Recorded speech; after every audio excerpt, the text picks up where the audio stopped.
Hello everyone, this is Jitendra and welcome to JK Online Classes. In this video, we are going to discuss the 8th chapter from the class 7 social science book. The name of the chapter is A Shirt in the Market. तो बच्चों, तो जो भी class 7 के हो video के अंदर जरूर बने रहना। ये 8th चैप्टर है शर्ट इन द मार्केट और इसको अच्छे से एक्सप्लेन किया जाएगा। इसमें जितने भी इंपॉर्टेंट टॉपिक्स हैं, पढ़ाई में अगर किसी तरीके का हेल्प चाहिए तो जेके ऑनलाइन क्लासेस से फोन नंबर के माध्यम से या फिर वेबसाइट के माध्यम से संपर्क कर सकते हो। But all the services are paid. JK online classes YouTube पे भी है, फेसबुक पे भी है, इंस्टाग्राम प्रोफाइल भी है, व्हाट्सएप चैनल भी है एंड क्वोरा पे भी है। सभी जगह से लाइक फॉलो सब्सक्राइब जरूर करो ताकि लेटेस्ट अपडेट से अपडेटेड रहो। या फिर बच्चों तुम मुझे भी ट्विटर पे फॉलो कर सकते हो। So this is the 8th chapter from the class 7 social science book जिसका नाम है शर्ट इन द मार्केट। तो जिनको आता है उनके रिवीजन और जिनको नहीं आता उनके लिए शुरुआत। This chapter tells us the story of a shirt. It begins with the production of cotton and ends with the sale of the shirt. तो इस चैप्टर में हम लोग एक शर्ट की स्टोरी के बारे में जानेंगे जो कि कॉटन के प्रोडक्शन से यानी खेत में जो रुई उग रहा है तो उसके उगने से लेकर के शर्ट के बन करके बिकने तक का, ठीक है, इस पूरे प्रोसेस को हम लोग जानेंगे इसमें। We shall see that the chain of a market links the producer of the cotton to the buyer of the shirt in the supermarket. ठीक है, तो इससे हम लोग इसमें ये भी देखेंगे कि कैसे बहुत सारे चेन ऑफ मार्केट जुड़े हुए हैं। जो कि किसान जो कि खेत में कपास उगा रहा है, रुई को उगा रहा है, वो बाद में कपड़ा बनने के बाद कैसे एक बड़े बड़े सुपरमार्केट, बहुत बड़े सुपरमार्केट में शर्ट के रूप में बिक भी रहा है। Buying and selling takes place at every step in the chain. खरीदना और बेचना ये होता रहेगा हर स्टेप में।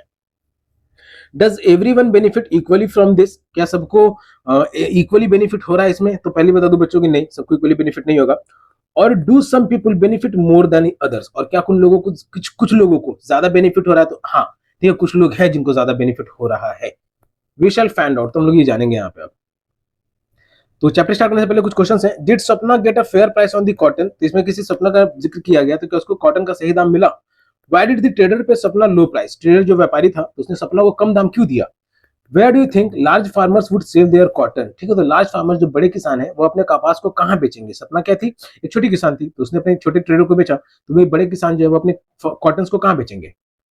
How is there situation different from सपना? और लार्ज फार्मर्स की जो सिचुएशन है वो सपना की सिचुएशन से कैसे अलग है? तो ये इस स्टोरी है story a cotton farmer in Kurnool.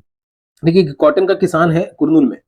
तो Sapna a small farmer in Kurnool Andhra Pradesh grows cotton on her small piece of land. तो सपना जो है एक छोटी सी किसान है कुरनूल आंध्र प्रदेश में, तो वो कॉटन की उपजाऊ उपज करती है अपनी छोटी सी जमीन पे। The bolls of cotton plant are ripe and some have already burst. So Sapna is busy picking cotton.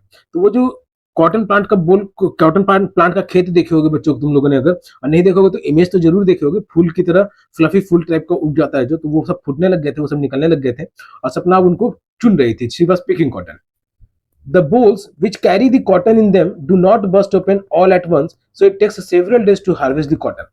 और ये जो बोल्स है, तो कॉटन का जो बोल्स होता है, यहाँ पे इमेज में अच्छे से बताया हुआ है, इस तरीके की बोल्स होते हैं। तो ये सब के सब बोल्स जो एक ही बार में तो नहीं निकल आते हैं, इसलिए बहुत लंबा प्रोसेस है, बहुत दिनों का प्रोसेस है। Once the cotton is collected instead of selling it at Kurnool cotton market, तो कॉटन एक बार तैयार होने के बाद तो उसको कुरनूल कॉटन मार्केट में ना बेचने के अलावा Sapna and her husband take the harvest to the local trader. तो सपना और उसके पति जो है उसको लोकल ट्रेडर के पास, नजदीक का जो लोकल व्यापारी है उसके पास ले गए। At the beginning of the cropping season, तो यानी क्रॉपिंग सीजन की मौसम की शुरुआती में ही, जब फसल बोने का समय आया था तो उसके शुरुआत में ही सपना had borrowed ₹2500 from the trader at a very high interest rate two by seeds. तो सपना ने उस व्यापारी से 2500 रुपए लिए थे बीज खरीदने के लिए, और हाई इंटरेस्ट पे, ठीक है, ब्याज पे लिया था कि ये 2500 पे और भी बढ़ा करके उसको देना रहेगा, फिर ब्याज पे लिया था। अब बीज खरीदना था, फर्टिलाइजर खरीदना था, पेस्टिसाइड फॉर कल्टीवेशन, तो ये उपज के लिए कि कपास का उपज कर सके, तो इसके लिए उन्होंने पैसा उधार लिया था। तो इसी यही पे पता चल रहा है कि एक गरीब फार्मर है, छोटी जमीन के किसान है, जिनको उधार लेकर के खेती करना पड़ा था अपना। At that time the local trader made सपना अग्री टू अनदर कंडीशन। और उसी समय में जो लोकल ट्रेडर था जहां से इन लोगों ने ये 2500 उधार लिया था, तो उसने दूसरा कंडीशन या दूसरा शर्त भी रखा था। He made her promise to sell all her cotton to him. उसने सपना से ये कहा था कि वो जितने भी कॉटन प्रोड्यूस होगा वो भी उसी ट्रेडर को बेचना होगा, किसी और ट्रेडर के पास नहीं जाना रहेगा। ठीक है, तो ये कुछ कंडीशंस यहाँ पे बताए जा रहे हैं अभी कि कैसे स्मॉल लैंड फार्मर्स को देख झेलना पड़ता है अगर उनके पास उतना सेविंग नहीं है या फिर उतना पैसा नहीं है। Cultivation of cotton requires high level of inputs such as fertilizers and pesticides, and the farmers have to incur heavy expenses on account of these. ठीक है। तो ये कल्टीवेशन, कॉटन का जो कल्टीवेशन हो गया, इसमें बहुत सारा लागत लगाना पड़ता है, जैसे खाद के लिए, कीटनाशक दवाइयों के लिए, और किसानों को जो है बहुत ज्यादा खर्च उठाना भी पड़ता है इन सब चीजों में। Most often the small farmers need to borrow money to meet these expenses. तो मोस्ट ऑफन यानी अधिकतर समय ऐसा होता है कि जो छोटे किसान होते हैं उनको पैसा उठाना पड़ जाता है ताकि वो अपनी जरूरतों को, अपने खर्चों को पूरा कर सके। तो इसके लिए तो मैं ये भी कहूंगा बच्चों कि जो छोटे किसान है उनका खर्च भी ज्यादा होता है, ठीक है। भले ही सिर्फ खाने पीने पे ही हो, तो उन लोगों का खर्च भी ज्यादा होता है, तभी उन लोगों को इस तरीके का जिंदगी जीना पड़ता है कि मनी भी बोरो करना पड़ जाए। एट द ट्रेडर्स यार्ड, और ये मैं गारंटी के साथ कर सकता हूँ बच्चों, ये छोटे किसानों के बारे में गारंटी के साथ, कुछ ही होंगे जिनके साथ मजबूरी होगा, जो परेशानी में घिरे होंगे, नहीं तो बाकियों के पास तो अब के समय में मोटरसाइकिल भी है ही, और उसके बाद भी अगर वो उनको बोरो करना पड़ रहा है money, it means it is their choice. At the traders yard, अब ट्रेडर जहां पे जिससे सपना ने पैसा लिया था, two of his main way the bags of cotton, तो वहां पे जब सपना अपने ऊन को लेकर के गए तो वहां पे दो लोगों ने उसके कॉटन के बैगों को वजन किया, एट अ प्राइस ऑफ ₹1500 पर क्विंटल। ये तो 1500 रुपए पर क्विंटल के हिसाब से द कॉटन फेचेस 6000, ये तो 6000 का कॉटन बना, सपना के पास से 6000 का कॉटन बना, तो 6000 का कॉटन बना मतलब कि 4 क्विंटल हुआ। The trader deducts ₹3000 for repayment of loan and interest and pays Sapna ₹3000। ये तो 2500 रुपए उसने उधार लिए थे, बाकी का इंटरेस्ट लगा 500, तो उस 6000 में से 3000 रुपए उस ट्रेडर ने काट लिए और बाकी के 3000 रुपए सपना को दे दिए। तो इससे उसको क्या प्रॉफिट बचा, सपना 3000 ओनली, चौक करके करिए बस 3000। Trader, cotton is selling cheap, trader उसको बता रहा है कि कॉटन जो है वो सस्ता बिकता है।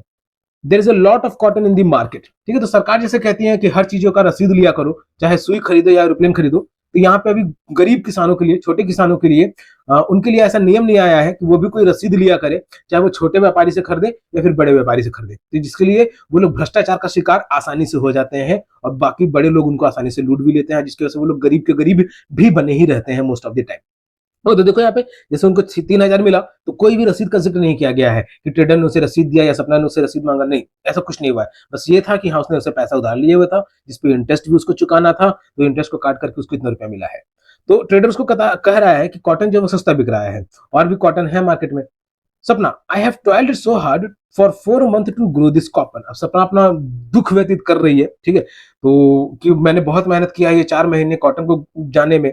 You can say how fine and clean the cotton is this time, तुम देख सकते हो कि कितना साफ है और कितना बढ़िया कॉटन इस बार उगा हुआ है। I had hoped to get a much better price, मुझे उम्मीद थी कि कुछ ज्यादा बढ़िया प्राइस मिलता। ट्रेडर, अब ट्रेडर सपने से कह रही है, अम्मा I am giving you a good price, मैं तुम्हें एक अच्छा दाम दे रहा हूँ। Other traders are not even paying this much, दूसरे व्यापारी जो है वो इतना भी नहीं दे रहे हैं। You can check at the Kurnool market if you do not believe me, तुम कुरनूल मार्केट में भी जाकर के देख सकते हो अगर तुमको विश्वास नहीं है। तो ये ट्रेडर सपना से करो समय में। सपना, don't be angry, how can I doubt you, ठीक है। तो सपना से करेगी गुस्सा मत हो, मैं तुम पे शक कैसे कर सकती हूँ। I had only hoped that you would earn enough from the cotton crop to last us a few month, तो इसको बस इतना ही उम्मीद था कि वो इनको इतना कमाई हो जाए कि कुछ महीने इनकी गुजारा चल सके, ठीक है। अब ये 3000 में कुछ महीने गुजारा तो चलेगा, लेकिन इससे ये भी पता चल रहा है बच्चों, ध्यान देते चलना, कि इससे ये भी पता चल रहा है कि इनको अगली फसल के लिए फिर से किसी से उधार लेना पड़ जाएगा। Further, though Sapna knows that cotton will sell for at least 1800 per quintal. ये तो अब कंडीशन यहाँ पे थोड़ा चेंज हो रहा है, ध्यान देना कि सपना को पता था कि कॉटन का भाव जो है मार्केट में वो 1800 रुपए पर क्विंटल के आसपास चल रहा है और उसे बेचा गया है 1500 में, ठीक है। तो 1800, एक क्विंटल पे 300 रुपए का अंतर आ रहा है, तो 300 रुपए से कम दिया गया है इसको। शी डजंट आर्गू फर्दर, तो भी उसने उससे ज्यादा बहस नहीं किया। The trader is a powerful man in the village and the farmers have to depend on him for loans, not only for cultivation but also to meet their exigencies such as illness, children school fees, etc. तो जो वो व्यापारी था वो बहुत ही ताकतवर इंसान था उस गांव का भी, और किसानों को उस पर निर्भर भी होना पड़ जाता है, कई बार उनको उधारी लेना पड़ जाता है उनसे अपनी बाकी की जरूरतों के लिए, जैसे उनकी बीमारी के समय में, और खेती बाड़ी के अलावा भी बाकी चीजों के लिए, जैसे बीमारी के समय में, बच्चों को पढ़ाने के लिए, इन सब चीजों के लिए भी उसको ट्रेडर से पैसा लेना पड़ जाता है। Also, there are times in the year when there is no work and no income for the farmers. और इसके अलावा बहुत सारे ऐसे समय भी होते हैं साल भर में जब कोई काम भी नहीं होता है और उन किसानों का कमाई भी नहीं होता है। So borrowing money is the only means of survival, तो इसीलिए उधार लेना उनके लिए एक सर्वाइवल का जरिया बन जाता है। ओके बच्चों, तो यहाँ पे जैसे परेशानियां बताई जा रही हैं, होप कि हायर क्लासेस में इनका रेमेडीज भी बताया जाएगा किसानों के लिए कि ऐसा क्या किया जा सकता है। सरकार के द्वारा योजनाएं बहुत चलाई जाती हैं, ठीक है, सरकार के द्वारा योजनाएं बहुत चलाई जाती हैं, लेकिन किसान भी अपनी तरफ से ऐसा क्या करें कि उन लोगों को किसी से बोरो ना करना पड़े, अपने से भी वो लोग सेटल हो सके, ठीक है, बढ़िया मजबूत बन सके। तो इस तरीके से क्या जानकारी, क्या रोजगार, क्या जागरूकता फैलाई जा रही है। सिर्फ पैसा बांट देना कि लोग मजबूत बनो, तो उससे उससे कुछ नहीं होने वाला है जब तक उनको भी जागरूक नहीं किया जाएगा कि अपने से भी मजबूत बनो। Further, Swapna's earning from cotton cultivation is barely more than what she might have earned as a wage laborer. तो ये जितना कॉटन से जितना कमाई हुआ सपना का, तो वो एक दिहाड़ी मजदूर से भी कम ही हुआ है एक तरीके से, ठीक है, लगभग उतना के ही बराबर हुआ है जो एक दिन भर काम करके जो मजदूर कमा लेता है, जिसको 4 महीने 5 महीने खेतों में काम नहीं करना पड़ता है फसल उपजाने के लिए, ठीक है, वो 4 5 महीने अगर वो कहीं पे मजदूरी कर ले तो उससे ज्यादा कमा लेगा।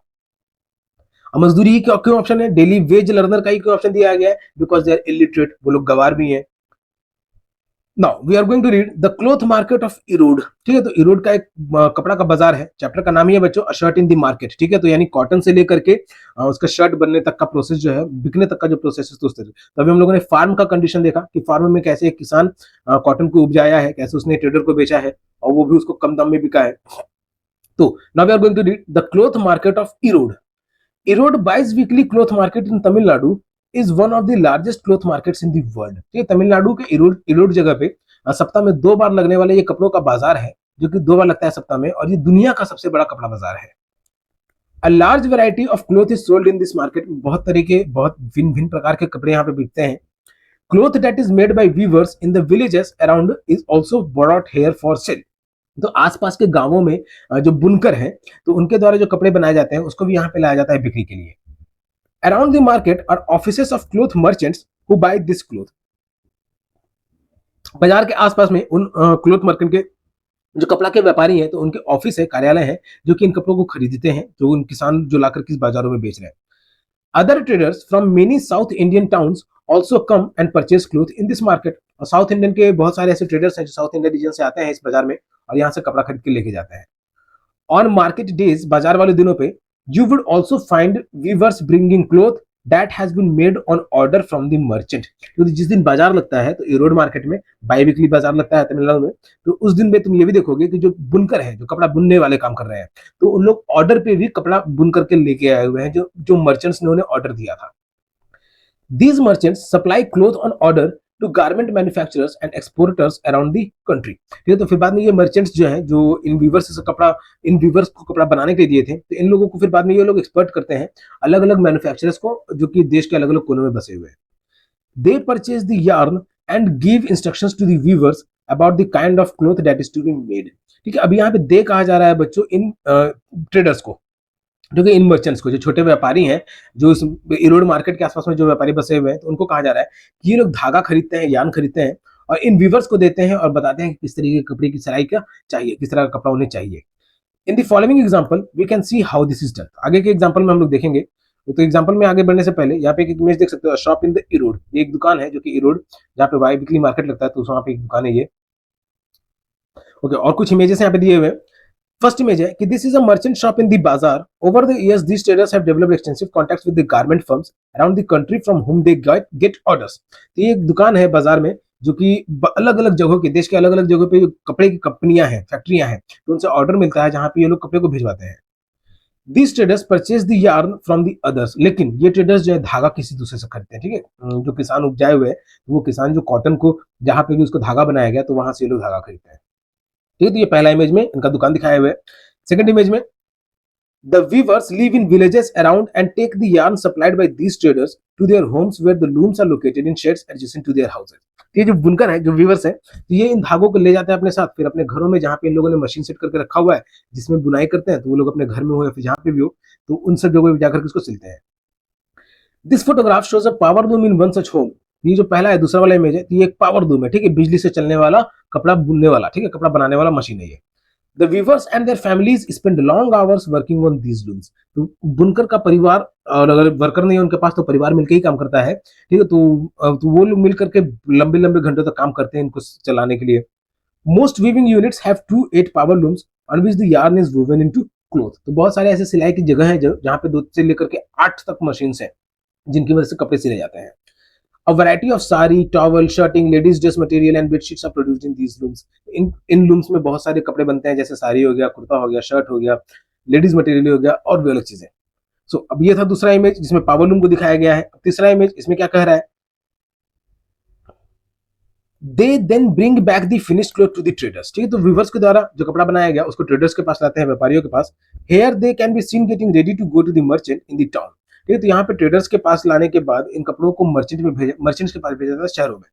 The trader keeps an account of the yarn given and page them money for weaving in them into cloth. तो ट्रेडर्स जो मर्चेंट को पैसा दिए हुआ था धागा के लिए, और जितना भी बात हुआ होगा तो वो सब चीजें उनको पैसा के रूप में लौटा देता है. So, what are the following people doing at the Erode cloth market merchants, weavers and exporters? तो यहाँ पे इरोड मार्केट में जो बाकी लोग हैं, जो लोग जुड़े हुए हैं, जैसे वो मर्चेंट हो, वीवर हो या एक्सपोर्टर्स हो, तो उन लोग का रोल क्या है? In what ways are weavers dependent on cloth merchants? तो कपड़े बुनने वाले जो हैं वो क्लोथ कपड़े के व्यापारी जो है उनसे किस तरीके से जुड़े हुए हैं. तो ये कुछ सवालों का जवाब हम लोग यहाँ पे देखेंगे. अब तो हम लोगों ने क्या जाना, एक इरोड मार्केट तमिलनाडु में, वहां पे कैसे कपड़ा का व्यापार हो रहा है. Next, putting out system, weavers producing cloth at home. ये तो पुटिंग आउट सिस्टम कहने का मतलब कि कपड़ा बुना जा रहा है वीवर्स के द्वारा घर पे, और बाकी चीजों से दूर रख करके, मतलब कि उनको धागा दे दिया जा रहा है, बस सिलाई करके लौटाना है, तो इनको बस उसी चीज का पैसा मिल रहा है. ठीक है ना, धागे पे खर्च करना है ना किसी और तरीके के कपड़ा पे खर्च करना है, बस इनको धागा भी मिल जा रहा है और इनको बस सिलाई करके देना है. The merchant distributes work among the weavers based on the orders he has received for cloth. तो मर्चेंट यानी जो व्यापारी है वो अलग अलग तरीके के काम देता है अलग अलग वीवर्स को, जिस तरीके का ऑर्डर मिला उसको कपड़े के लिए. The weavers get the yarn from the merchant and supply him the cloth. ठीक है, तो वीवर्स को जो है धागा मिलता है और वो उसको कपड़ा सप्लाई करते हैं. From the weavers, this arrangement seemingly has two advantages. ठीक है, फॉर द वीवर्स के लिए ये अरेंजमेंट जो है दो तरीके का एडवांटेज है. पहला, the weavers do not have to spend their money on purchase of yarn. जो बुनकर हैं उनको धागा खरीदने के लिए पैसा नहीं खर्च करना पड़ता है. Also the problem of selling the finished cloth is taken care. ठीक है, तो फिनिश्ड क्लोथ जो कपड़ा बनाया उन्होंने उसको बेचने का भी टेंशन उनको नहीं रह गया, क्योंकि जो धागा मिला उनको उसी को वापस लौटाना है बढ़िया से बना करके. बस इस बात का ख्याल रखना है कि जो बीच में बनाने का प्रोसेस है उसमें वो धागा या कपड़ा खराब ना हो जाए. Weavers know from the outset what cloth they should make and how much of it is to be woven. तो वीवर जो बुनकर है उनको इतना बता दिया जाता है कि किस तरीके का बनाना है और कितना बनाना है. However, that this dependence on the merchants both for raw materials and markets means that the merchants have a lot of power. ठीक है, तो ये मर्चेंट पे जो निर्भरता है, चाहे वो रॉ मटेरियल के लिए हो या फिर मार्केट में सामान को सेल करने के लिए हो, तो ये बता देता है कि मर्चेंट का कितना पावर है, उनका शक्ति बहुत ज्यादा है. They give orders for what is to be made and they pay a very low price for making the cloth. ठीक है, तो वो ऑर्डर तो देते हैं, धागा भी देते हैं और सारा जानकारी भी देते हैं कि क्या बनाना है, लेकिन उसके लिए कीमत जो है वो कम देते हैं. The weavers have no way of knowing who they are making the cloth for or at what price it will be sold. तो अब जो बुनकर है उनके पास कोई भी रास्ता नहीं है ये जानकारी लेने के लिए कि वो कपड़ा किसके लिए बना रहे हैं और वो जो बना रहे हैं तो वो किस दाम में बिकेगा भी. ठीक है, उनको जो अपने मर्चेंट से जो बात हुआ रहता है बस उतना तक में उनको जानकारी रखना है, उतने में ही खुश रहना है, उतने में ही अपना जिंदगी बसर करना है, नहीं तो उसके अलावा उनको और कोई जानकारी नहीं रहती है. At the cloth market the merchants sell the cloth to the garment factories. Cloth market यानी कपड़ा बाजार में जो मर्चेंट है वो बड़े बड़े फैक्ट्री के जो गारमेंट के ओनर्स हैं उनको बेच देता है. In this way the market works more in favour of the merchant. तो इस तरीके से जो मार्केट है वो ज्यादा से ज्यादा मर्चेंट्स के फेवर में ही काम करता है. और further let us read this. If the weavers were to buy yarn on their own and sell cloth, they would probably earn 3 times more. अगर वही बुनकरों को धागा खरीद करके कपड़ा बना करके बेचना रहे तो वो जितना कमा रहे उसका 3 गुना लगभग कमा पाएंगे. Do you think this is possible? How और डिस्कस. क्या ऐसा संभव है और अगर है तो कैसे, ये डिस्कस करना बच्चों आपस में तुम लोग डिस्कशन करना. Further, do you find similar putting out arrangements in making papad, masala, bidis? Find out about this is your area and discuss in class. ठीक है, तो बाकी सारी चीजें बनाने में जैसे पापड़ हो गया, मसाला हो गया, बीड़ी हो गया और भी ऐसी चीजें जो घर पे भी बनाई जा सकती हैं, तो इस तरह की चीजों में पुटिंग आउट सिस्टम जो है वो सिमिलर है. मतलब कि सामान दे दिया जा रहा है और बस बना करके देना है, तो ना सामान खरीदने का झंझट है और ना उसको बिकने के लिए झंझट है, क्योंकि उसको पहले से ही बिका हुआ है. You might have heard of cooperatives in your area. तुम लोगों ने अपने एरिया में कोऑपरेटिव्स के बारे में सुना होगा, और नहीं सुना होगा बच्चों पहली बार सुन रहे हो तो इसको भी दिमाग में अटा लो. ठीक है, कोऑपरेटिव्स यानी सहयोग के साथ चल रहा हुआ कोई office. It could be a milk, provisions, paddy etcetera. Find out for whose benefit they were set off. ठीक है, तो ये दूध के लिए हो सकता है, अनाज के लिए हो सकता है, या किसी भी चीज के लिए हो सकता है ये कोऑपरेटिव. तो पता करो कि किसको फायदा होता है, इसको सेट क्यों किया जाता है. तो ये कुछ डिस्कशन से, ग्रुप डिस्कशन से आपस में करना तुम लोग। Further, weavers invest all their savings और borrow money at high interest rates to buy looms. अब वीवर्स जो बुनकर है वो अपने मशीन खरीदने में ही ज्यादा पैसा लगा देते हैं, या फिर उनको उधार लेकर के भी मशीन खरीदना पड़ता है। Each loom cost rupees 20,000। A small weaver with 2 looms has to invest 40,000। तो एक मशीन जो है वो 20,000 का पड़ता है। तो एक छोटा बुनकर भी है, अगर 2 मशीन भी खरीदता है वो, तो उसको 40,000 रुपये वहां पे लगाना पड़ा। The work on this looms can not be done alone. इन मशीनों पे एक आदमी के द्वारा काम नहीं किया जा सकता है, ठीक है, एक से ज्यादा चाहिए ही चाहिए। The weaver and another adult member of the family work up to 12 hours a day to produce cloth. Okay, 12 घंटे काम कर रहे हैं, ठीक है, वो बुनकर हो गया या फिर उसके परिवार के और भी सदस्य जो हो गए, वो लोग 12-12 घंटे उस लूम पे काम कर रहे हैं ताकि कपड़ों का प्रोडक्शन बढ़िया से हो सके। For all this work they earn about 3500 per month. और इतना काम होने के बावजूद भी उनको ये सिर्फ 3500 हर महीना मिल रहा है। ओके बच्चों, तो आगे बढ़ने से पहले इतना बता दूं कि 3500 आई डोंट नो किस जमाने का बात किया जा रहा होगा, लेकिन अगर इसी जमाने में है तो सही में कम भी है, और जिस जमाने में था तो ठीक है, उस जमाने में बात किया जा रहा है। The arrangement between the merchant and the weaver is an example of putting out system। तो ये जो अरेंजमेंट दिखाया गया अभी मर्चेंट और वीवर के बीच में, कि मर्चेंट उसको यार्न भी दे रहा है और कपड़ा बुन करके जब वो दे रहा है तो उसको पैसा भी दे रहा है, तो इस तरीके के अरेंजमेंट को कहा जाता है पुटिंग आउट सिस्टम, यानी बाहर रखना बाकी सारे सिस्टम से। क्यों? क्योंकि वीवर को ये नहीं पता है कि वो कपड़ा किसके लिए बना रहा है और वो कपड़ा अंत में जाकर के कितने में बिकेगा। ठीक है, मान लो कि इसको महीना का 3,500 मिल रहा है, हो सकता है कि वो पैंट जो बनाया है वो जाकर के एक पैंट जाकर के 3,500 में बिक जाए। ठीक है, तो इस तरीके का भी बिजनेस चलता है जहां पे बहुत लोगों को अंधेरे में रखा जाता है। Whereby the merchant supplies the raw material and receive the finish product. तो वही पुटिंग आउट सिस्टम, मर्चेंट जो है वो रॉ मटेरियल सप्लाई करता है और फिनिश प्रोडक्ट को रख लेता है। It is prevalent in the weaving industry and most regions of India. और ये आमतौर पे वीविंग इंडस्ट्री में और भारत के अलग देशों, अलग हिस्सों में ये कॉमन है। सो वीवर्स कोऑपरेटिव, वीवर्स यानी बुनकरों का जो समुदाय चल रहा है, cooperative. We have seen that the weavers are paid very little by the merchant under the putting out system। तो इससे तो ये तो पता चल गया कि वीवर्स को, बुनकरों को कम पैसा दिया जा रहा है पुटिंग आउट सिस्टम के अंतर्गत।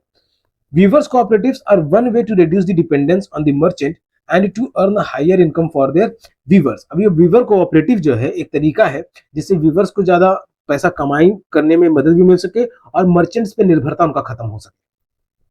In a cooperative, people with common interest come together and work for their mutual benefit। Cooperative में जिन लोगों का एक तरीके का कॉमन इंटरेस्ट है वो लोग सब मिलकर के आते हैं साथ में और अपने म्यूचुअल बेनिफिट को शेयर करते हैं। In a weavers cooperative, the weavers form a group and take up certain activities collectively। तो वीवर कोऑपरेटिव में जितने भी वीवर हैं, ठीक है, वीवर कोऑपरेटिव में रॉकेट साइंस वाले तो नहीं आ पाएंगे क्योंकि वो रॉकेट साइंस का है, तो वो ठीक है, मान लो कि अगर वो वीवर का प्लांट स्टैब्लिश कर दिया तो वो भी आ सकता है। नहीं तो वैसे तो जो मोस्टली वीवर्स है वही लोग जुड़ेंगे इस ग्रुप में और अपने आप को सर्टेन एक्टिविटीज जो बांट लेते हैं। दो procure yarn from the yarn dealer and distribute it among the weavers. अब ये यार्न डीलर्स है, ठीक है, यानी जो धागा बांट रहा है, जो धागा बेच रहा है, तो उनसे वो लोग धागा लेते हैं और अलग अलग वीवर्स में बांट देते हैं। The cooperative also does the marketing. ये कोऑपरेटिव जो है मार्केटिंग भी करता है, मतलब कि जाकर उनका प्रचार भी करता है। So the role of the merchant is reduced and weavers get a fair price of the cloth. तो इससे मर्चेंट का जो रोल है वो यहाँ पे खत्म हो जाता है और वीवर का जो प्राइस है उसको अच्छा प्राइस मिल जाता है कपड़ों का। At times, the government helps the cooperatives by buying clothes from them at a reasonable price। और कभी कभार सरकार भी cooperatives की मदद करती है और उनसे कपड़े खरीद करके अच्छे खासे दाम पे। For instance, Tamil Nadu government runs a free school uniform programme in the state. Tamil Nadu सरकार जो है वो सरकार स्कूलों में फ्री स्कूल यूनिफॉर्म, कि वहाँ पे जो बच्चे हैं उनको फ्री में उनको ड्रेस मिल सके, ऐसा प्रोग्राम रन करती है, तो इससे वो लोग कपड़े खरीदते हैं कोऑपरेटिव से। The government procures the cloth for this program from the power loom weavers cooperatives। Similarly, the government buy clothes from the handloom weavers cooperatives and sells it through a store known as co-optex। तो co-optex ये stores है जिसपे सरकार जो है cooperative Weaver से कपड़े खरीदते हैं और यहाँ पे आकर के बेचते हैं। You might have come across one of these stores in your town। ठीक है बच्चों, तो ये co-optex जो है ये स्टोर है जो कि गवर्नमेंट के द्वारा रन किया जा रहा है और इसमें जो हैंडलूम ऑब्जेक्ट्स हैं इन्हें वीवर कोऑपरेटिव्स के द्वारा खरीदा गया उसमें से। तो अगर तुम इसके पास से गुजरे हो तो वीडियो को थम्स अप कर दो, मुझे भी लगेगा कि हाँ तुम लोग इन सब चीजें जानकारी रखते हो थोड़ा बहुत भी। ओके, तो यहाँ पे एक इमेज है वुमेन वर्कर्स स्विंग बटन्स इन अ गारमेंट फैक्ट्री। ठीक है, तो कपड़ा का फैक्ट्री में जाकर के अगर देखोगे कभी बच्चों तो इसी तरीके से कपड़ों का ढेर लगा रहता है और लोग अपने अपनी जगह पे बैठ करके वहां कपड़ा सिल रहा है, कोई बटन टाक रहा है, ठीक है, कोई कपड़ा का छटनी कर रहा है, कोई कपड़ा कार्टन में पैक कर रहा है, कोई कपड़ा पॉलिथीन में पैक कर रहा है, कोई कपड़ा मशीन में सिल रहा है। तो इस तरीके के अलग अलग लोग जो है अलग अलग सेक्शन में काम कर रहे होते हैं कपड़ा फैक्ट्री में। Further, our next point is the garment exporting factory near Delhi। Delhi के आसपास जो कपड़ा एक्सपोर्ट करने का जो फैक्ट्री है, एक्सपोर्ट मतलब कि बाहर जगह पे भेजने के लिए, अब बाहर जगह अपने देश के अंदर भी हो सकता है या फिर विदेशों में भी हो सकता है, ठीक है। The garment exporting factory near Delhi. इसको शुरुआत करने से पहले what are the demands foreign buyers make on the garment exporters, ठीक है। तो फॉरेन से अगर कोई डिमांड आता है, फॉरेन से कोई कपड़ा खरीदना आता है, तो उनका क्या डिमांड रहता है गारमेंट एक्सपोर्टर्स से। Why do the garment exporters agree to these demands, और गारमेंट एक्सपोर्टर्स जो है वो इन डिमांड्स पे अग्री क्यों कर जाते हैं, हम लोग जानेंगे इस टॉपिक में भी। How do the garment exporters meet the conditions set by the foreign buyers, और फॉरेन बायर्स के द्वारा जो भी कंडीशंस बनाया जाता है तो गारमेंट एक्सपोर्टर्स उसको पूरा कैसे करते हैं। The Erode merchant supplies the cotton cloth produced by the weavers to a garment exporting factory, New Delhi। जो तो ये जो इरोड मर्चेंट है, इरोड के जो मर्चेंट है यानी तमिलनाडु में, ठीक है बच्चों, ये डिस्टेंस याद रखना, तमिलनाडु में जो इरोड मार्केट है, तो वहां पे जो कॉटन का क्लोथ प्रोड्यूस किया जा रहा है, तो उसे दिल्ली के गारमेंट एक्सपोर्टिंग फैक्ट्री में वहां पे भेजा जाता है। The garment exporting factory will use the cloth to make shirts, ठीक है। अब उन कपड़ों की मदद से गारमेंट एक्सपोर्टिंग फैक्ट्री जो है वो शर्ट बनाएंगे। The shirts will be exported to foreign buyers, और ये शर्ट जो है विदेशी खरीदारों को बेचा जाएगा। Among the foreign buyers are business persons from the US and Europe who run a chain of stores, ठीक है। अधिकतर फॉरेन बायर जो अमेरिका के हैं या फिर इंग्लैंड के हैं, जो कि बड़े बड़े दुकान चला रहे हैं और बहुत सारे दुकान चला रहे हैं। These large stores do businesses strictly on their own terms, और ये बिजनेसेस जो है वो अपनी शर्तों पे काम को करते हैं, ठीक है। सरकार का भी नहीं, अपनी शर्तों पे। सरकार को तो वो लोग टैक्स दे रहे हैं, नहीं तो अगर कहीं घुस भी दे रहे हैं तो घुस भी दे रहे हैं। और मेरे पढ़ाई में ये सब चीजें जुड़े रहेंगे बच्चों, ठीक है। करप्शन का, घूस का, क्योंकि सब रियल लाइफ में भी एग्जिस्ट करता है, भले ही कोई कितना भी कह ले कि नहीं होता, लेकिन ये सब कहीं ना कहीं एग्जिस्ट भी करते रहता है। तो मेरे पढ़ाई में ये सब भी चलते रहेगा। तो जो बड़े बिजनेस हैं वो लोग अपने अपने शर्तों से काम करवाते हैं, चाहे वो कपड़ा भी जैसा भी क्यों ना मैन्युफैक्चर करना रहे। They demand the lowest prices from the supplier, ठीक है। तो सप्लायर से जो फॉरेन एक्सपोर्टर्स हैं वो लोग जो है कम से कम दाम में उसे खरीदना चाहेंगे, ताकि ज्यादा से ज्यादा दाम में बेच सके और ज्यादा से ज्यादा प्रॉफिट भी ले सके। In addition they set high standards for quality for production and timely delivery. इसके साथ ही प्रोडक्शन जो बनाया जा रहा है उसका क्वालिटी भी जो है वो भी ज्यादा से ज्यादा बढ़िया रहे और टाइम पर डिलीवरी भी रहे। तो इस तरह के भी कंडीशंस पुट किया जाता है फॉरेन एक्सपोर्टर्स के द्वारा, गारमेंट एक्सपोर्टर्स के द्वारा। एनी डिफेक्ट्स और delay in the delivery is dealt with strictly, अगर कोई कमी निकल गया या फिर डिले हो गया तो पैसा काट लिया जाएगा या फिर माल नहीं लिया जाएगा। किसी भी तरीके का प्रॉब्लम खड़ा किया जा सकता है एक्सपोर्टर्स के द्वारा। So the exporter tries his best to meet the condition set by these powerful buyers. तो इसीलिए जो एक्सपोर्टर है, जो इन सब चीजों को मंगा रहा है, कपड़ा को मंगा रहा है, कपड़ा से शर्ट पैंट या कुछ भी बना रहा है अगर, तो जो फॉरेन से जो बायर खरीदार है उनके सारे शर्तों को वो लोग मानने को तैयार हो जाते हैं। Faced with such pressure from the buyers, तो इस तरीके का प्रेशर झेलने के बाद बायर्स से, the garment exporting factories in turn try to cut cost. तो गारमेंट एक्सपोर्टिंग फैक्ट्रीज जो है वो कहीं ना कहीं पैसा बचाने का कोशिश करते हैं। They get the maximum work out of the workers at the lowest possible wages, ठीक है। तो अपने मजदूरों से वो ज्यादा से ज्यादा काम लेने का कोशिश करते हैं कम से कम दाम में। This way they can maximise their own profit and also supply the garments to foreign buyers at a cheap rate, cheap price. तो इस तरीके से क्या उनका प्रॉफिट ज्यादा होता है और ज्यादा से ज्यादा सप्लाई जो वो भेज भी सकते हैं विदेशों में सस्ते दामों पे। Next, the Impex garment factory has 70 workers. देखिए यहाँ पे एक इम्पेक्स गारमेंट फैक्ट्री के बारे में बताया गया है जिसके पास 70 वर्कर हैं।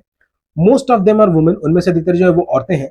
Most of these workers are employed on a temporary basis, उनमें से भी मतलब सिर्फ औरतों में से टोटल 70 वर्कर्स में से भी जो एम्प्लॉयड है वो अधिकतर टेम्पररी बेसिस है। इसका मतलब क्या है कि this means that whenever the employer feels that a worker is not needed the worker can be asked to leave, ठीक है। तो जो भी जिसने भी उनको नौकरी पर रखा है, तो जब उसको लगा कि इस आदमी का जरूरत नहीं है, इस इंसान का जरूरत नहीं है यहाँ पे इस काम करने के लिए, तो उसको वहां से जाने के लिए कह सकता है, मतलब उसको नौकरी से निकाल सकता है। आसान शब्दों में ये समझ लो बच्चों। Further, workers wages are fixed according to their skills, और जैसा जैसा उनका हुनर है तो उस हिसाब से उनका तनख्वाह भी फिक्स है। The highest paid among the workers are the tailors who get about 3000 per month. तो हाईएस्ट पेड जो है वर्कर को वो टेलर को है जिसको 3000 मिलता है पर महीना। तो ये बहुत पुराने साल का रिपोर्ट है बच्चों ये सब, ठीक है। ये 3000 मिलता है पर महीना। अब के समय में होगा 6000 8000 होगा, लेकिन ये 3000 तो अभी के समय में बिल्कुल भी नहीं होगा। Women are employed as helpers for threading, cutting, buttoning, ironing and packaging. These jobs have the lowest wages. और वहीं औरतों को जो है ये धागा काटना, बटन टाकना, कपड़ा प्रेस करना और कपड़े को पैक करना, तो इस तरीके के कामों में उनको लगाया जाता है जो कि उनको और पैसा भी कम दिया जाता है।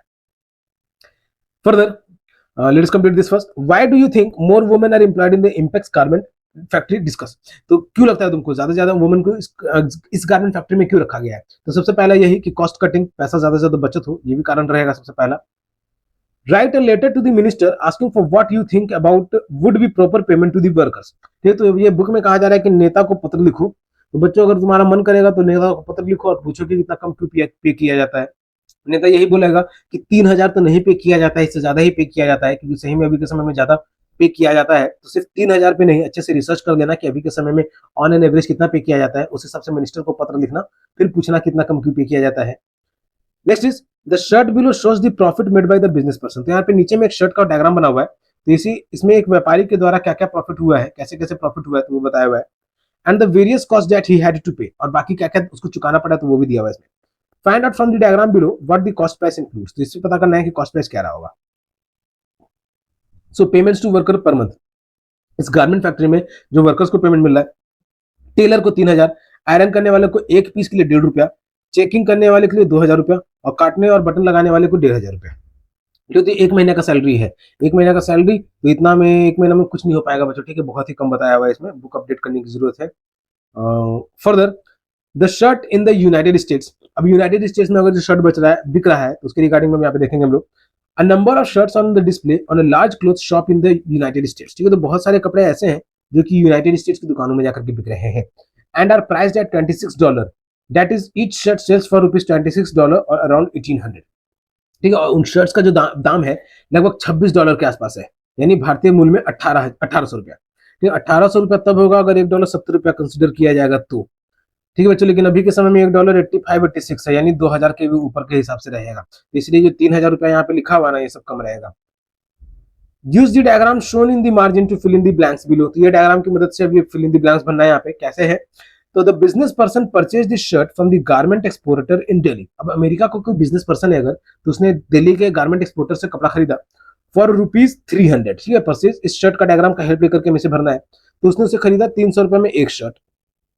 ही then spent rupees dash for advertising in the media, ठीक है, तो उसके प्रचार के लिए उसने फिर 400 रुपए यहाँ पे खर्च किए, एडवर्टाइजिंग किया उसका एक शर्ट के लिए। एंड अनदर डैश पर शर्ट ऑन स्टोरेज, और उसको रखने के लिए 200 रुपया भी खर्च किया एक शर्ट के लिए। डिस्प्ले एंड अदर चार्जेस, ठीक है, तो रखने के लिए, फिर उसको डिस्प्ले के लिए और भी अलग तरीके के जो भी चार्जेस आएगा, तो टोटल 200 रुपया उसमें खर्च हो गया। दस the cost of this person is ₹900, और इस तरीके से इस पे जो खर्च आया शर्ट पे उसका आया 900 रुपया। While he sells this shirt for ₹1800, और उसने शर्ट को बेचा 1,800 रुपए में, ठीक है, डिफरेंस समझना बच्चों, ये विदेश का ही कंपनी का कोई है, अमेरिका का, जो कि भारत के दिल्ली के गारमेंट एक्सपोर्टर से कपड़ा खरीदा था, और अलग अलग जिसको खर्च आया वो था 900 रुपया, और उसने उसको बेचा 1,800 रुपए में, यानी $26 में, जो ऊपर मेंशन है। Dash is his profit on one shirt, तो उसका एक शर्ट पे प्रॉफिट हो गया 900 रुपया total. If he is able to sell a large number of shirts, his profit will be higher, ठीक है, तो वही जितना ज्यादा शर्ट वो बेचेगा तो उसका मुनाफा उतना ही ज्यादा होगा। मतलब एक दिन में अगर वो 10 शर्ट भी बेच रहा है, और हर शर्ट पे अगर वो 900 रुपया का मार्जिन ले रहा है प्रॉफिट, तो 9,000 रुपया एक दिन में उसका कमाई हो गया। ठीक बच्चों, तो इस तरीके से प्रोडक्ट सेल करके कमाई होता है। The garment exporter sold this shirt eight 300 पर पीस, वो जो गारमेंट एक्सपोर्टर जहां से दिल्ली से जो उसने सामान खरीदा था, कपड़ा खरीदा था, शर्ट खरीदा था, तो उससे उसने खरीदा था 300 रुपए में। The cloth and other raw materials cost him 100 पर शर्ट, क्लोथ हो गया मतलब कि कपड़ा हो गया, और गारमेंट एक्सपोर्टर के लिए, ठीक है बच्चों, तो जो कपड़ा था और बाकी के जो रॉ मटेरियल्स थे उसे एक शर्ट के लिए 100 रुपए के आसपास पड़ा था। The workers wages cost another 25 पर शर्ट, ठीक है, वर्कर वेजेस को लगभग एक शर्ट के लिए 25 रुपया पड़ा। The cost of running his office came to 150 per shirt, sorry 25 पर शर्ट, ऑफिस को रन करने के लिए, ठीक है, बड़ा फैक्ट्री भी है, ठीक है, एक्सपोर्टर फैक्ट्री है, एक्सपोर्टिंग फैक्ट्री है, गारमेंट एक्सपोर्ट कर रहा है, तो बहुत बड़ा फैक्ट्री भी है, तो वहां पे ऑफिस को रन करने के लिए भी एक शर्ट पे उसको 25 रुपया खर्चा पड़ा। Can you calculate the profit per shirt for the garment exporter, तो गारमेंट एक्सपोर्टर के लिए टोटल प्रॉफिट कितना हो जाएगा। तो उसने अब बेचा तो 300 में था, ठीक है, खरीदा था कपड़ा उसने 100 रुपया में, और बाकी का खर्चा है 25-50 रुपया में, तो 150, उसने बेचा 300 में, तो एक शर्ट पे उसका प्रॉफिट हुआ 150 में, ठीक है, तो इस 150 यानी 6 गुना का प्रॉफिट ले रहा है वो, 900 में बेच रहा है तो 6 गुना का प्रॉफिट ले रहा है वो मेन सेलर जो है, और जो गारमेंट एक्सपोर्टर है उसको बस 150 रुपया का प्रॉफिट हुआ है। फर्दर अब हम लोग यहाँ पे देखेंगे कुछ, कंपेयर द अर्निंग्स पर shirt of the worker in the garment factory, देखिए हर मजदूर का क्या अर्निंग रहा उस गारमेंट फैक्ट्री में। The garment exporter and the business person in the market abroad, what do you find, तो गारमेंट एक्सपोर्टर हो गया और जो मार्केट में बिजनेस पर्सन है, तो इन सबसे क्या जानकारी मिलता है, क्या पता चलता है। What are the reasons that the business person is able to make a huge profit in the market, क्या कारण है कि बिजनेस पर्सन जो इतना बड़ा मुनाफा उठा पा रहा है मार्केट से। You have read the chapter on the advertising, तुमने एडवर्टाइजिंग पे चैप्टर पढ़ा है अभी अंडरस्टैंडिंग मीडिया में हम लोगों में। Why does the business person spend ₹300 shirt on advertising, discuss, तो बिजनेस पर्सन ने 300 रुपए क्यों खर्च किए, ठीक है, बिजनेस पर्सन ने शर्ट पे 300 रुपए क्यों खर्च किए एडवर्टाइजिंग पे, ठीक है। तो 400 यहाँ पे मेंशन है, तो यहाँ पे मान के चलो कि 300 क्यों खर्च किए, डिस्कस करना बच्चों तुम लोग इसको आपस में। Our next topic is who are the gainers in the market। Gainers कहने का मतलब कि प्रॉफिट किसको होता है, ठीक है, मार्केट में प्रॉफिट किसको हो रहा है, who are the gainers, actual gainer कौन है। तो a chain of markets links the producer of the cotton to the buyer at the supermarket। बहुत सारे ऐसे मार्केट्स हैं जो कि जुड़े हुए प्रोड्यूसर, ठीक है, कॉटन के प्रोड्यूसर से लेकर के सुपरमार्केट के बायर तक में। Buying and selling takes place at every step in this chain. खरीदना और बेचना ये चेन के हर स्टेप में इन्वॉल्व है। Let us recall who were the people who were involved in this process of buying and selling. तो हम लोग रिकॉल करेंगे, पिछला चैप्टर में हम लोगों ने जाना था कि कौन कौन इस बाइंग और सेलिंग में इन्वॉल्व है। Did they all gain as much, क्या सबको उतना ही कमाई हुआ है, क्या सबको उतना ही प्रॉफिट हुआ है। There were people who made profits in the market and there were some who did not gain as much from his buying and selling. तो कुछ ऐसे भी लोग हैं जिनको मार्केट से प्रॉफिट हुआ है, और कुछ ऐसे भी लोग हैं जिनको बेचने और खरीदने से कुछ भी प्रॉफिट नहीं हुआ है। Despite there having toiled very hard, ठीक है, बहुत मेहनत करने के बावजूद भी दे अर्न लिटिल, बहुत कम कमाया उन्होंने। Can you place them in the table shown below, क्या इस टेबल में उसको तुम रख सकते हो। People who gained in the market, people who didn't gain as much in the market, ठीक है। तो वो लोग जिनको ज्यादा से ज्यादा प्रॉफिट हुआ है, या फिर वो लोग जिनको बिल्कुल भी प्रॉफिट नहीं हुआ है। तो इस तरीके से इस टेबल में उनको भरना, अपने से कोशिश करना। ऑलराइट, अब next topic is market and equality, यानी बाजार और बाजार से लेकर के क्या समानता है। The foreign business person made huge profits in the market, ठीक है। तो विदेशी व्यापारी जो हैं वो लोग बहुत ज्यादा प्रॉफिट कमाते हैं मार्केट में। Compare to this the garment exporter made only moderate profits, और उनकी तुलना में ऊपर के एग्जांपल में हम लोगों ने देखा जैसे उसको प्रॉफिट मिल रहा है 900 रुपया का, तो वहीं जो एक गारमेंट एक्सपोर्टर है उसको सिर्फ 150 रुपया का मिल रहा है। तो इसके इस तरीके से वो लोग बहुत ज्यादा अमाउंट में प्रॉफिट कमाते हैं। On the other hand the earnings of the workers at the garment export factory are barely enough to cover their day to day needs. और वहीं उन फैक्ट्रीज में जो काम कर रहे हैं मजदूर, उनकी कमाई तो और इतनी ज्यादा कम है कि वो अपनी दिनचर्या के खर्चों को भी निकाल पाए, अपनी दिनचर्या के अपने परिवार को भी चला पाए मुश्किल से, इस तरीके का उतना कमाई है उनका। Similarly we saw the small cotton farmer and the weaver at Erode put in long hours of hard work. और उसी तरीके से हम लोगों ने किसानों को भी देखा, कॉटन के किसानों को भी देखा, और उन वीवर्स को देखा जो इरोड में है, जो घंटों घंटों तक काम करते हैं और उनको काम का फल उतना नहीं रहता है। But they did not gate a fair price in the market for what they produce, लेकिन उनको सही दाम नहीं मिलता है जो भी वो उपजाते हैं या जो भी वो पैदा कर रहे हैं, जो भी वो बनाते हैं। द मर्चेंट्स और traders are somewhere in between, ठीक है। तो वो मर्चेंट्स हो गए, जो व्यापारी हो गए, छोटे व्यापारी हो गए, तो वो लोग बीच में कहीं ना कहीं है, ठीक है, बिचौलियों के रूप में, दलाल के रूप में, एजेंट के रूप में, जिस भी रूप में है, तो वो लोग कहीं ना कहीं बीच में है। Compare to the weavers they have earned more but it is still much less than the exporter. ये तो वीवर्स की तुलना में वो मर्चेंट और ट्रेडर्स जो है वो तभी उन वीवर्स से मर्चेंट से ज्यादा तो कमा ले रहे हैं, लेकिन जो एक्सपोर्टर है उससे वो कम ही कमा रहे हैं, ये मर्चेंट और ट्रेडर्स और एजेंट जो भी कह लो इन्हें। दस not everyone gains equally in the market, ठीक है। तो इसीलिए सब कोई बराबर तरीके का इसलिए सब कोई बराबर तरीके का कमाई नहीं कर पा रहा है मार्केट में। Democracy is also about getting a fair ways in the market. Democracy का मतलब ये भी है कि सबको बराबर तरीके का तनख्वाह मिले, पैसा मिले बाजार में। वेदर इट इज अ कांटा, कांता और सपना, ठीक है, चाहे वो कांता रहे या सपना रहे। If families don't earn enough how would they think of themselves as equal to others. अगर परिवार में लोग उसके बराबर नहीं भी कमा पाएंगे तो वो दूसरों के बराबर के अपने आप को कैसे समझेंगे। Further, on one hand the market offers people opportunities for work and to be able to sell things that they grow और प्रोड्यूस।